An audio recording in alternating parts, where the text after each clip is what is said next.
Welcome to Trailmakers. I am Runs from Runs and Finn. This is the High Seas campaign, and I thought it'd be just a fun idea to make something that actually walks across the water, or alright, let's just jump right into building.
Okay, I moved my car boat over to Race Island, and I wanted to see how it worked without the waves and without the wind of the New Seas map. Because the wind is affecting, I think the wind is affecting the wheels, because there's no aerodynamics over those pontoons. It does work pretty good, we'll see that, but I figured I would go over the car a little bit. What I used is helicopter engines, and I have them turned up the entire way on speed. But I used the helicopter engines in the entire build, in each wheel. And those are, let's see. Of course, now that I'm talking, I can't find it. Here we go, helicopter engines. I grabbed those, slapped those in. Because they don't have any, the top doesn't spin on these, the side spins on these. I had to build my own contraption to make them work like a wheel. I also filled this in with small pontoons to help me just get a little bit more lift up out of the water. I left the magnets on because they were just on when I was testing. I like the way it sits in the water now. It sits very level. And the buoyancy is like about right where I want it. These engines right here, let's go right here. These engines right here, they rotate in the opposite direction of my helicopter wheels, because helicopter engines in this game exert a lot of twisting force. That's what I'm going to call it. So it'll actually flip your creation. So to counterbalance that force, I have these on both sides, and they rotate opposite of my wheels. Let's see if you can see it. So if I push forwards, those will rotate backwards. Because if not, the creation will flip over. It works pretty good. Look, I'm getting about 43 mile an hour. The control I have with this is amazing. I am so surprised. I gave it tank steering with logic. Very simple logic here. Not that I'm good at logic, but it is very simple logic. I just used an AND gate right here. Like, each wheel is... I can't highlight the engine. You always have to trust me. But each wheel is just WNS. That's all each wheel is. But with these, if you click on this and click right here, I have programmed A and D, and that one controls that side. And then if you click on this one, A and D again, and that one only controls that side. So if I push W, I go forward. If I hold D, one side stops, the other side keeps going. If I only press D, then it'll tank steer. And then push A, it tank steers the other way. Ooh. I get that a little bit. Every once in a while, you see it tried to flip itself. If those engines are really going and I change directions, sometimes I will catch a little bit too much momentum. But I can adjust that with, if I click on both of these and click my gear here, I can adjust that with this speed. I'm dialing it in right now. This seems to be a pretty good speed to counterbalance the force of those wheels. But as I was saying earlier, I wished it was a little faster, but I am very, very impressed with how much control I have in the water as I hit the ground. But, I mean, you can see 60 right here, go straight again, go over here, head back between these. Like that's really good. Let's take it back over to high seas and see what it does. Alright, we're back in high seas with my water car.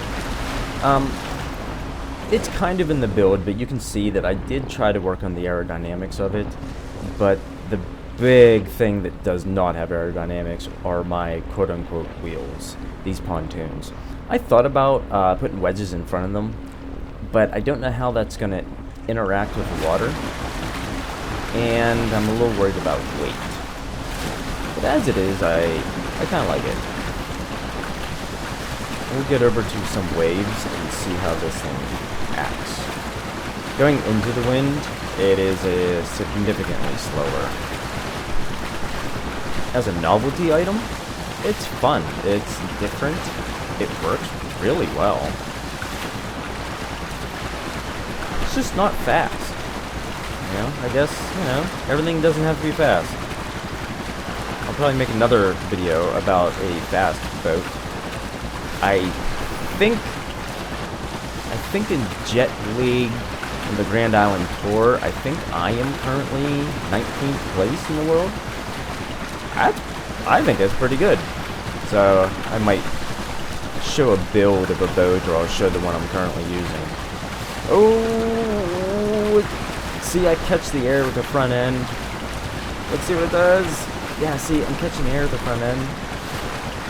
I can adjust that with my helicopters maybe, but I am going into the wind against these waves. Let's try going over here. I mean, I'm getting places. I am. It's kind of funny when there's no resistance and those wheels come out of the water, how fast they start moving. That wasn't bad. I mean, I know this is a very challenging area over here for a boat. You try to do any type of speed over here and you are ramping into the air and catching the wind. Oh, yeah, and we got, what, 33-mile-an-hour wind, too. But I am making progress. But this area will pick the snot out of a lot of creations. Now let's try going back the other way. So we have the wind in our back. Let's see what she does. Oh, look at that. I just love how when it pulls out of the water, how fast those wheels actually go. I mean, as I said earlier, it's stable. It's very stable. That's the coolest thing about this.